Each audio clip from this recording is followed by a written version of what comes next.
ஓம் சக்தி. ஜெய் கணேஷா, ஜெய் வராகி. முருகாச்சரணம், கந்தாச்சரணம். முருகர் என்றாலே அழகு, முருகர் என்றாலே வீரம், முருகன் என்றாலே வெற்றி, முருக கடவுள் என்றாலே சத்ரு சம்ஹாரன், எதிரிகளை துவம்சம் பண்ணுறவர்னு அர்த்தம். முருகன் அதிபதி அப்படின்னு சொல்லும்போது இந்த நவக்கோள்களும் முருகனிடம் வசமாகும்னு சொல்லப்படுகின்றது. ஏன் என்று சொன்னால், ஓம் என்ற பிரணவ மந்திரத்தை தந்தைக்கு கொடுத்தவர் யார் என்று சொன்னால் முருகப்பெருமான். சுவாமி மலையில் ஸ்கந்தனாக இருந்து சிவபெருமானுக்கு ஓம் என்ற பிரணவத்தின் மந்திரத்தையும் அதோடைய தத்துவார்த்தத்தையும் பிரயோக முறையையும் ஈசனுக்கு கற்றுக் கொடுத்தவர் இந்த முருகன். குருவுக்கு குருவானவராக காட்சியளிக்கின்றார். தக்ஷணாமூர்த்தி குருவாக இருக்கின்ற சிவபெருமானுக்கே குருவாக காட்சி கொடுத்த ஸ்தலம் என்று சொன்னால் இந்த சுவாமிமலை ஸ்கந்தன் பெருமானுடைய அது ஒரு மிகப்பெரிய அற்புதமான ஒரு விஷயம். முருகன் என்றாலே விநாயக பெருமானும் இணைந்து விடுவார். முருகனுக்கு அண்ணன் விநாயகர் மாதிரி ஒரு சிறந்த ஒரு அண்ணன் யாருமே கிடையாது என்று சொல்லலாம். முருகனுடைய அந்த அம்சத்தில் விநாயக பெருமானும் இணைந்து விடுவார். இந்த விநாயக பெருமானுடைய மிகப்பெரிய ஒரு நாள் என்று சொன்னால் மாதம் சதுர்த்தி. இந்த வைகாசி விசாகத்தில் 23 இன்றைக்கு பார்த்தீர்கள் என்று சொன்னால் மே 23 வைகாசி 9 செவ்வாய்க்கிழமை. இன்றைக்கு சதுர்த்தி. விநாயகர் பெருமானுக்கு உகந்தது இந்த வளர்பிறை சதுர்த்தி.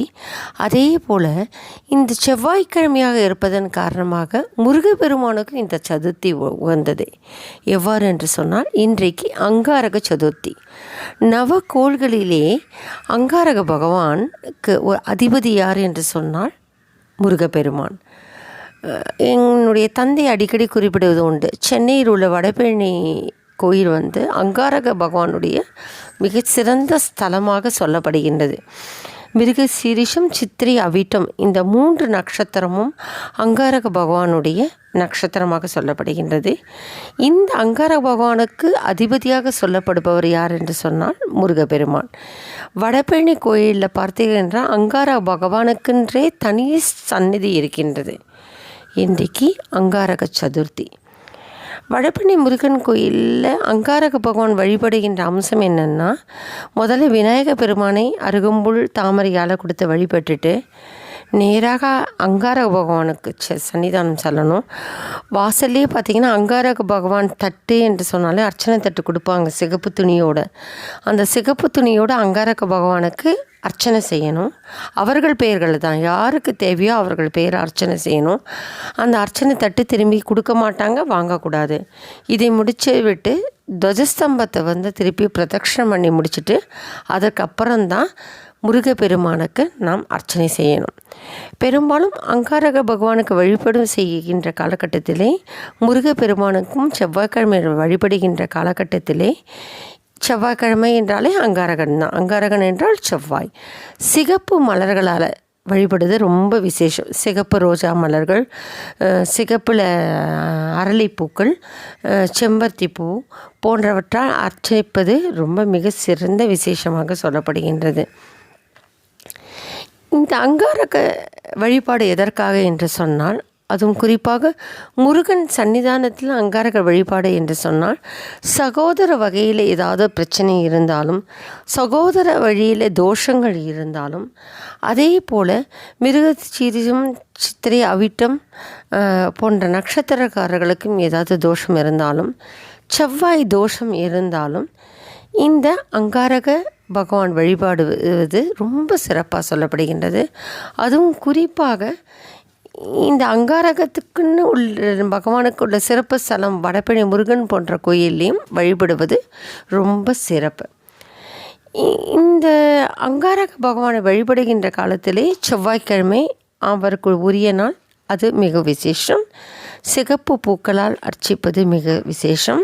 சிகப்பு நிற துணி ஆடையை கொடுத்து அர்ச்சிப்பது மிகவும் சிறந்த விசேஷம். இதில் குறிப்பாக என்னவென்றால், இன்றைக்கு வைகாசி மாதத்தில் 9ஆம் நாள் மே 23 செவ்வாய்க்கிழமையாக இருக்கின்றது. சதுர்த்தியாக இருக்கின்றது. அங்காரக சதுர்த்தியாக இருக்கின்றது. விநாயகர் பெருமான் சதுர்த்தியை வழிபடும் போது என்னென்னலாம் சிறப்பம்சமோ அதெல்லாம் அங்காரக பகவானுடைய சதுர்த்தியை வழிபடும் போது கிடைக்கின்றது. இன்று விநாயகர் பகவானுக்குரிய சதுர்த்தி, முருகப்பெருமானுக்கும் அங்காரக பகவானுக்குரிய செவ்வாய்க்கிழமை. இது அத்தனை சிறப்பம்சம் நிறைந்த நாள் என்று சொன்னால் இந்த நாளாக சொல்லப்படுகின்றது. இதில் குறிப்பாக நம்ம சென்னையில் இருக்கோன்னா வடபழனி கோயில் உடனே வந்துடலாம். அப்படி இல்லை அப்படின்னா ஒவ்வொரு எல்லையிலும் இருக்கின்ற விநாயகர் கோயிலில் கண்டிப்பாக நவகிரகம் இருக்கும், முருகப்பெருமான் இருக்கும். எங்கெல்லாம் உங்கள் வீட்டிற்கு அருகில் உள்ள ஆலயங்களில் முருகப்பெருமான், விநாயகர் பெருமான், நவகிரக சன்னிதானம் இருக்கின்றதோ அங்கே சென்று முருகப்பெருமானுக்கும் அங்காரக பெருமானுக்கும் சிகப்பு மலர்களால், சிகப்பு ஆடையால் அர்ச்சனை செய்வது உச்சிதம். விநாயகருடைய அருகம்புல், தாமரை போன்றவற்றை கொடுத்துவிட்டு விநாயக பெருமானை தொழுதுவிட்டு இந்த அங்காரக பகவானையும் அங்காரக பகவானுக்குரிய மூர்த்தியாக திகழ்கின்ற முருகப்பெருமானையும் இன்று நீங்கள் வழிபடும் போது சகோதர வகையில் உள்ள பிரச்சனைகள், இரத்த சம்பந்தப்பட்ட உறவுகள் வகையில் உள்ள பிரச்சனைகள், அதே போல் அங்காரக தோஷம் சம்பந்தப்பட்ட பிரச்சனைகள், சகோதர சகோதரிகளுக்கான எந்த வழிபாடாக இருந்தாலும் சரி, செய்வினை, பில்லி சூன்யம், மந்திரம், மாந்திரிகம், உறவுகளுக்கிடையிலே இந்த மாதிரி பூசல்கள், இது மாதிரி பிரயோகங்கள்னால் இருக்கும் பொழுது அதை கட்டுக்குள்ள கொண்டு வருவதற்கும் அடக்கி ஆள்வதற்கும் அந்த பிரயோகம் நம்மேல் பலனடிக்காமல் போவதற்கும் இந்த அங்காரக பகவானுடைய வழிபாட்டை குறிப்பாக இன்றைக்கு வைகாசி 9 மே 23 செவ்வாய்க்கிழமை சதுர்த்தி இணைகின்ற இந்த அங்காரக சதுர்த்தியிலே உங்கள் அருகில் உள்ள விநாயகர் பெருமான் கோயிலில் இருக்கின்ற, முருகப்பெருமான் கோயிலில் இருக்கின்ற அங்காரகன் நவக்கோள்கள் இருக்கின்ற அந்த ஸ்தலத்திற்கு சென்று வழிபட்டார் என்று சொன்னால் சகல தோஷ நிவர்த்தி, சகலவிதமான நன்மைகள், சகலவிதமான சத்துருக்கள் நாசங்கள் எல்லாமே நமக்கு பூர்த்தியாகி ஒரு நன்மை கிடைக்கும். முருகாச்சரணம் கந்தாச்சரணம் என்ற நாமமே உகந்தது.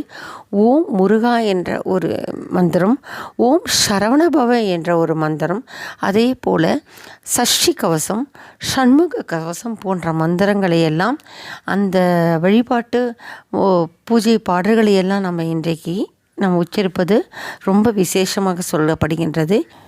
இன்றைக்கு முழுவதுமே அங்காரக சதுர்த்தி இருப்பதன் காரணமாக இன்றைய நாளிலே நீங்கள் தேர்ந்தெடுத்து உங்களுடைய சகல தோஷங்கள், சகல பிரச்சனைகளும் தீர்வதற்கு விநாயகர் பெருமானையும் முருகப்பெருமானையும் அங்காரக பெருமானையும் வழிபட்டு ஒரு சிறந்த பலன்களை பெறுவீர்கள் என்று வேண்டி கேட்டுக்கொண்டு, ஓம் சக்தி, ஜெய் கணேஷா, முருகாச்சரணம் கந்தாச்சரணம், ஓம் நம சிவாய வாழ்க.